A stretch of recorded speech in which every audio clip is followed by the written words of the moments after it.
Hey guys, welcome back to Vertical Momentum. I'm your host, Richard Kaufman, also known as the Comeback Coach. Guys, this episode is going to be amazing. We're going to hit it hard and heavy for about 30 minutes. We're going to be talking sales, and then also maybe throwing a little fitness and a little bit health in there. My brother Simon, now I normally remember all this stuff, but he does so much stuff, I had to write it all down. So he's a mentor, investor, advisor, coach, CEO, podcast host, TEDx speaker, and a triathlete. There's nothing that he doesn't do, but the best thing about him, and my favorite part, is he's a father to three beautiful children, and he puts his family above everything else. So, Simon, my brother, welcome to the show. Richard, thanks for having me. Hello, everyone. I love it. So, first question is, because I know, growing up where we grew up, that we've all went through some challenges. So what is your definition of resiliency? Life is hard. Life is suffering, say the Buddhist, and I think we all feel that, right? So if life is suffering, what is resilience? Resilience is still showing up and finding the joy in it. Right now, if your house is burning, what is resilience? It is showing up. It is not giving up, and to find the little moments of joy that the firefighters are actually giving their best and are well organized, that your community is coming together and has WhatsApp groups, that you have wisdom and superpower in your community that you can start tapping into. And now you're building maybe even better communities, and maybe you're even learning on how to better prepare a city for these eventualities. So there is joy in every moment, that there is beauty in every moment. That's resilience. These are hard examples. Life is not all the time hard. I mean, entrepreneurship is hard, but it's normal hard. It's not super hard all the time, but it's normal hard. And so resilience as an entrepreneur, when you're starting a business or when you're running a business, is to actually learn to do mistakes all the time.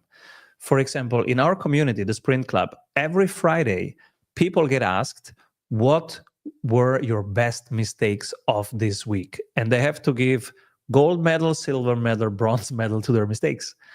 So, Simon, my bronze medal mistake is I forgot to call back my kids. And so they couldn't tell me that they just won a championship. So my learning is I will prioritize calling back my kids, whatever happens. And so this is examples of how you create a culture of learning from mistakes, because you do stuff, you break stuff. It's normal.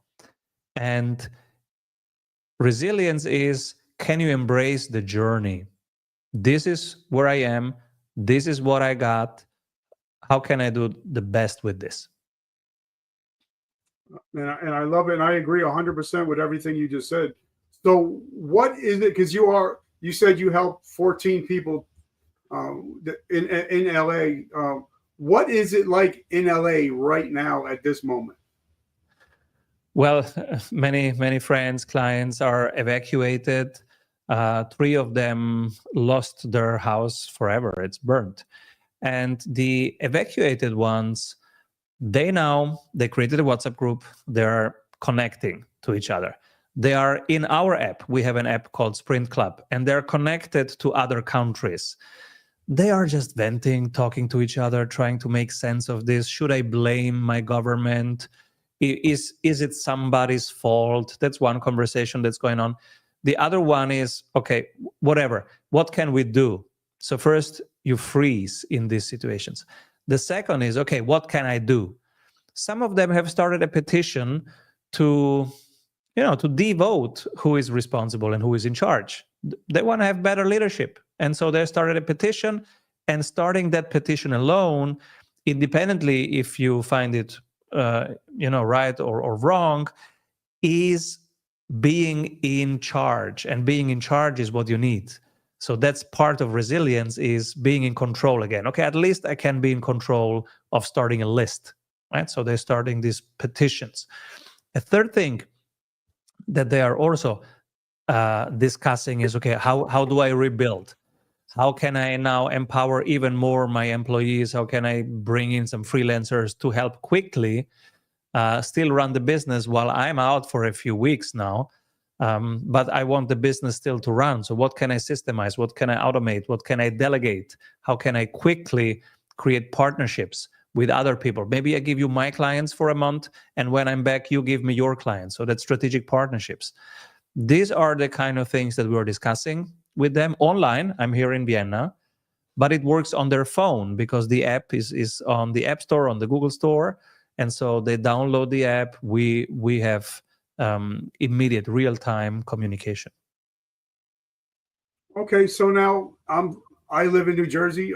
Literally, if I go stand on my front porch, I could see where the Twin Towers once stood, and I know that resiliency is sometimes when you go through challenges, opportunities become, and obviously now with these fires, they're going to have to rebuild. So I'm sure there's also going to be people out there that are business people that are thinking this is going to be an opportunity to help my community, but also to help build a business.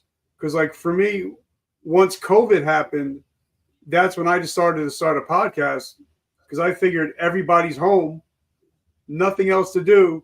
They're going to be on their phone. So I might as well start a podcast. And now we're like one of the biggest podcasts in the world. So don't you think that sometimes through tragedies, we can also have triumphs?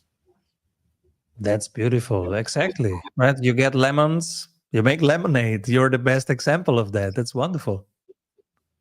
So then, okay, so I believe like when my father passed away, we talked about him earlier. So he grew up in Palermo.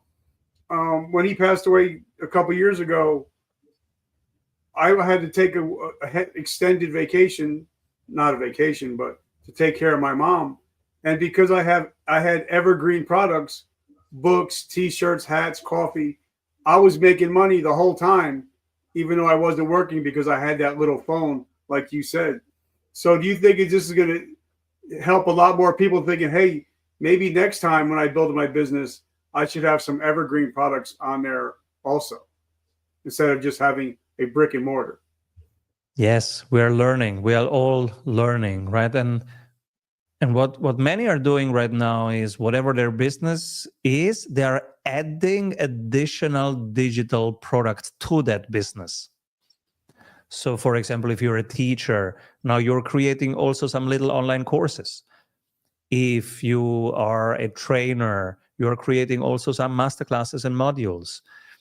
If you are financial advisor, you are also creating some little playbooks, guides, like a guide on how to optimize your tax situation, right? Can be a little digital product that you can choose to give away for free, but then you're creating marketing and filling your pipeline, which is also a great idea. Or you can even charge, because if that guide is actually helpful in, let's say, reducing your tax that you're paying by $400, then why not charge 1/10 of that and say, okay, it costs you $40 to buy this guide. I think that's a great digital product. If it creates 10 times the value that it costs, it's a great digital product. Now, if you get sick or cannot work for a month, that thing is still working, right? That funnel is still working. And I think it's amazing that even 5 years ago, me living in the United States and you in Italy, we wouldn't be able to do this, what we're doing right now. We wouldn't be able to talk. We wouldn't be able to have conversations. So I think that, I'll be 56 at the end of the month, and I'm just starting to get into tech. But I think a lot of people that are my age or older, they're not as tech savvy. And I think they really need to start getting tech savvy, especially after something like this happens, because a lot of people, you can't get to a bank if it burned down. So but I think if you have your apps downloaded, you're able to do a lot more if you could just get to a hotspot, or if you could just get to an internet. So do you think it's important for everybody to start getting a little bit more tech savvy? Yes, there is a minimum required that makes life easier, right? Even my parents are asking me, hey, Simon, how do I use this new technology? Yes, there is a minimum that makes our life easier, right? And we personally, we are in front of all technologies because we love it. You can do things so much easier. It can take stuff from you. Like, I don't want to look up information. I want to get information, and technology can do that. I want to talk with the other side of the planet without having to fly 9 hours there, solved with technology. So that if it makes my life easy, yeah, I'm on it. So now, for these people that are living in LA and lost their everything, because I've actually had to start over a couple times because of my own stupidity. But these people, a lot of them, they just they were in the wrong place at the wrong time, and they have to start their life over again. So for these people that have lost their businesses and their houses, how do you go about starting over again? Yeah, many listeners are starting over, right? They're starting something from scratch. So let's go bit by bit. If I would lose everything and I would start from zero, maybe with $10 in my pocket, how would I start a business? And in the book Strategy Sprints, we actually have a chapter about that. We about the order of things, what to do first, second, third, etc. So people can grab it on Amazon. It's called Strategy Sprints. The first important thing is to ask, who is it for and what is it for? So you think about the ideal client, you define them 5 levels deep. So for example, I'm here to serve women. Okay. So you have excluded men. That's great. Now exclude 4 more things. So women who live in a city or a rural area. Pick that. Are they above 40 or below 40? Pick that. Are they using an iPhone or an Android phone? Pick that.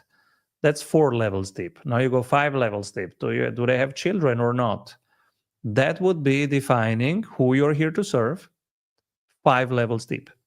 So that's the first exercise to do, because now whatever you say, whatever you write, an email, you create a video, now that's actually targeted. The opposite is writing a love letter to whoever it may concern. That's not a great love letter. So now you're talking to actually somebody. Hey, I see you. I see where you are, what you need. Let's talk. So the first thing, write down 5 levels deep your ideal client profile. The second thing is, where can you bring them? And this is an exercise that we do in the Sprint Club. And the exercise is, what is coming for them in the next 6 months, 12 months, 18 months? And how can you help them be ready for what's coming? So let's say technology is moving forward and they have to digitize in their industry. How can you help them digitize? Now you're making sure that you have something relevant and timely and valuable just by doing these 2 things. And now you didn't do anything else. You didn't build a website, nothing. You didn't incorporate anything. You're just answering these 2 questions. That's the first thing that I would do. Then from there, go and get your first 5 clients, whatever they pay, even if it's for free, because now you want to actually solve those problems. Whatever works, you will save it. This will become one of your modules, one of your tools for the next clients. And you will ask all the 5 for a video testimonial. Tell me, why did you work with me? What was the problem? What was your hesitation in the beginning? What happened? What was the outcome? Who should do this and why? Now you get this 2 minutes video. And now for the first time, you start building a website and a LinkedIn profile. And the first 5 things that you put on there are those 5 testimonials.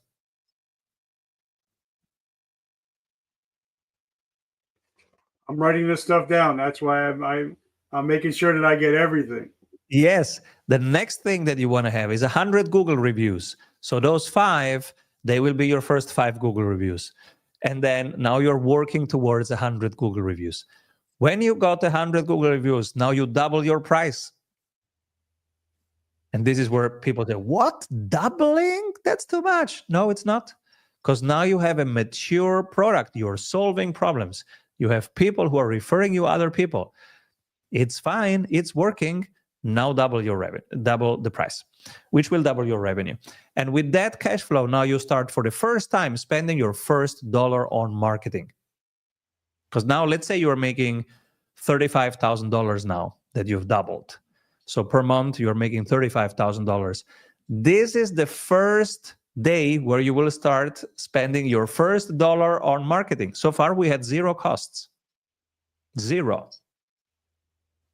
Maybe some software cost, but zero marketing costs, and also no employees, of course, yet, right? So now 35K per month. Now we switch to stage 2. We have something that works, and we have people who want it and pull it from us at 35K per month.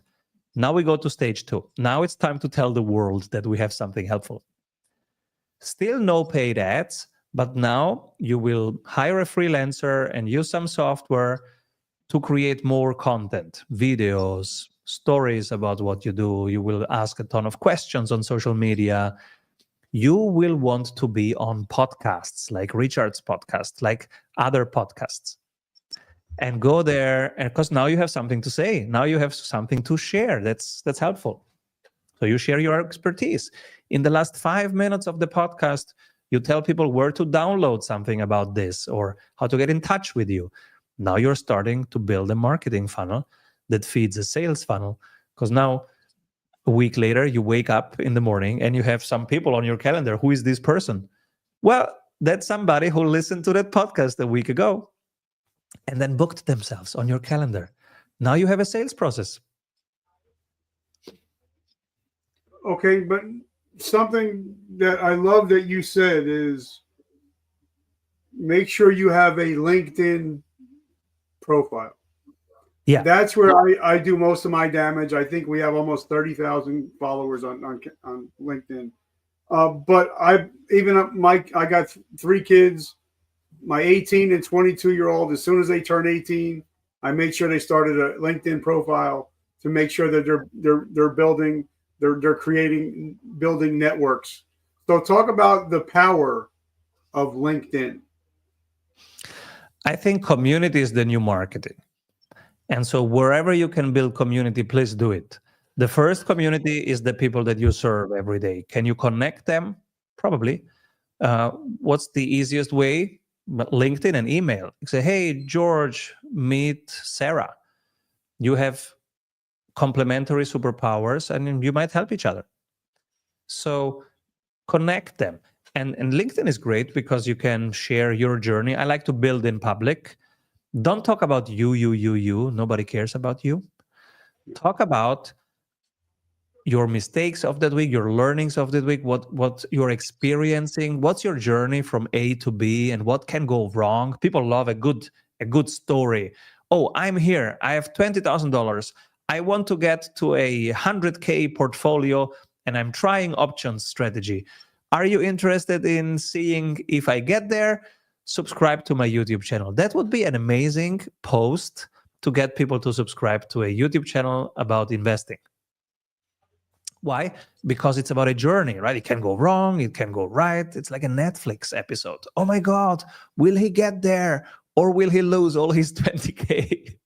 So it's interesting. And it's real. So it's not an expert that is already a billionaire. No, it's relatable. They have 20K. So it's relatable. Like, will he get there? Will he blow it up? It's interesting, actually. And I can relate to it. And whatever he does, I can replicate if it works. So that's a good post. It's real and it's sharing your journey from A to B. You are vulnerable. It can go wrong. You're not the distant, perfect expert. Nobody needs that. It's real. It's relatable. You are on a journey. You're inviting others to be part of the journey if it's relevant for them. I love that. And for me, people know whether I'm on camera or I'm off camera, it's always me. I'm always going to be me. If I ever see you, you're getting a big hug. I'm always going to be me. But something I learned yesterday that I didn't know, that you can go to Amazon stores in the United States. They give classes. I actually sat in on a class yesterday about how to use the new iPhone 16, the new cameras, and how you can make videos with iMovie for free.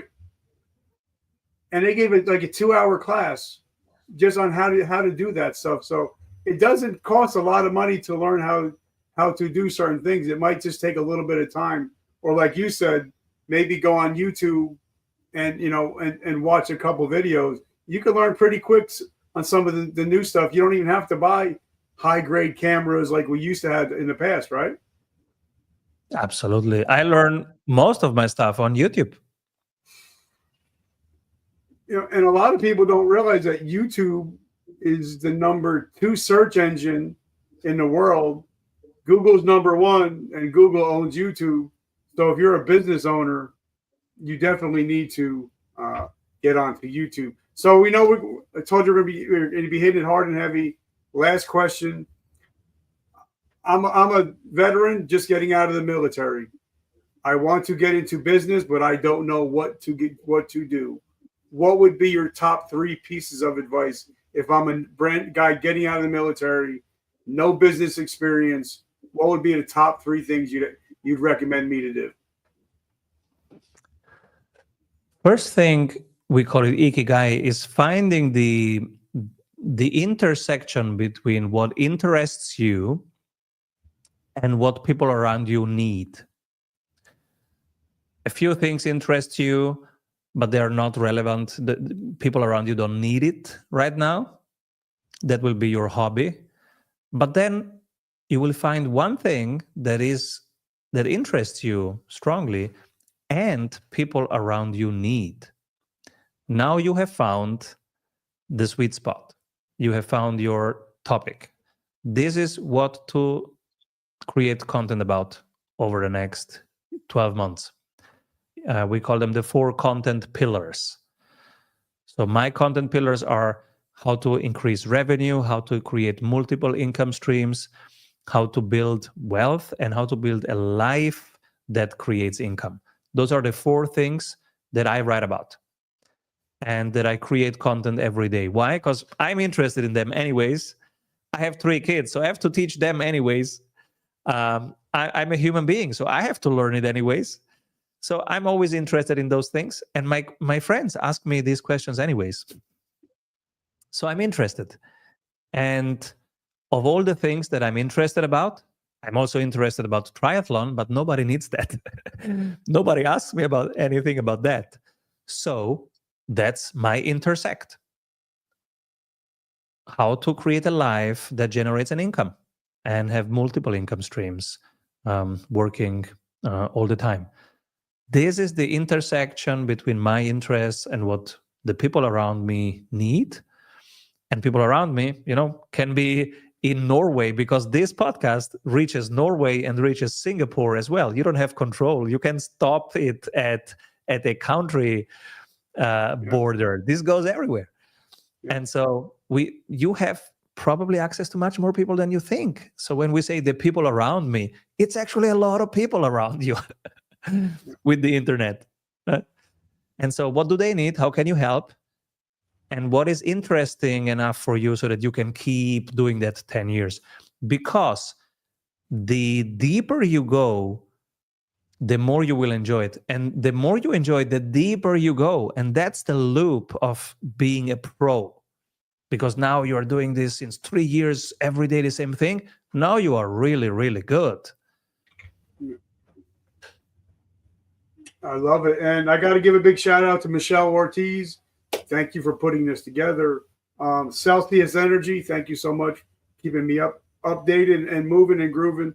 But last couple questions, because we're going to get that 30-minute mark.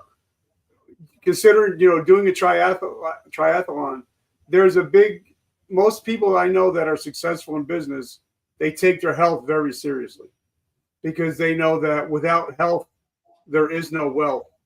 So how important is health to you and your life? two things are very, very important. And if you rank all the things that you could do today, probably taking care of your health is the most important. Everybody knows it, but because it's so important, everybody avoids it. So, and especially two things like endurance and strength. So why is endurance so important? This is when you go for a brisk walk of an hour or a jog of an hour. Endurance is important because first it detoxes, so you get rid of the stress.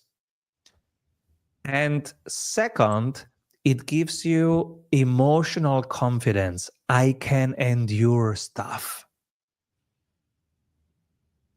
So now if you burn my house, I know I can endure stuff. I will cry, but tomorrow I wake up and I know that I can endure stuff. I will ask for help. I can endure stuff. If you take away all my money, I know how to rebuild. I built it once. I will rebuild it. But I know that I can endure stuff. And how do I know? Well, because in the morning I was running for 60 minutes. That's 9 kilometers. And it was freezing cold and it was dark. It's not a funny thing to do. But it's a thing that if you do it, and then you come back, and then everybody's waking up, you go, I can do stuff. That's hard. That's cold. That's dark. So it's this little confidence, and that is emotionally important. Because during the day, stuff will happen. You know, something will break, something will go wrong, somebody will get pissed. And so how do you stay cool and calm and confident? Well, only if you know that you can endure stuff. And this is where it comes from. The second piece, strength. I'm 44, so if I don't build muscles now in my 60s, I will have nothing to protect, to keep. In your 40s, you have to build them. In your 60s, you have to keep them. Otherwise, you can't bring the groceries anywhere. You can't stand up from the toilet seat. So you need muscles. And those muscles come from basic things like squats and deadlifts, etc. So basic strength is really important, even if maybe you find it boring. But boy, will you be glad in your 60s when you can stand up from any situation, right? I agree. And after this, I'm getting ready. I'm going to go work out. Then I'm going to mange. But so how do we find you? How do we support your mission? And what was the name of your book again? The book is called Strategy Sprints.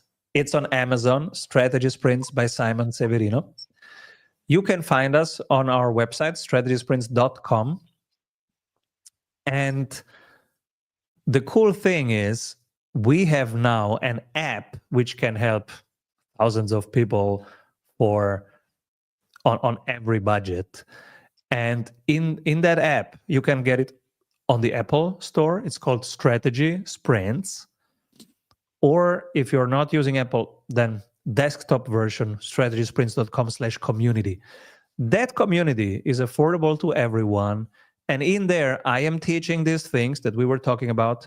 Amazing teachers like Jay Abraham is teaching strategic partnerships and joint ventures. So the best teachers around building a business and building a life that generates income are in there and are giving very generously their tools, their tactics, their templates away. Plus, you can network and find amazing cool cats from around the globe. So Apple Store, Strategy Sprints. I love it. And brother, I just want to say thank you so much for coming on. I know you got a lot going on, so I just wanted to say thank you so much for coming and hanging out today. Richard, thank you for doing this, for showing up with this consistency for your people, for your community, day in and day out. I love it. And guys, as you know, I always end with, I'm a big Joel Osteen guy, and something he talks about is every morning we wake up, we can either be a victim of our past or a victor of our present and our future. And you guys always show up, and you guys are victors. You're no longer victims. So guys, remember, vertical momentum, the only way to go is up. I love you guys. Simon, my brother, thank you so much. Go have some great food and have an amazing day.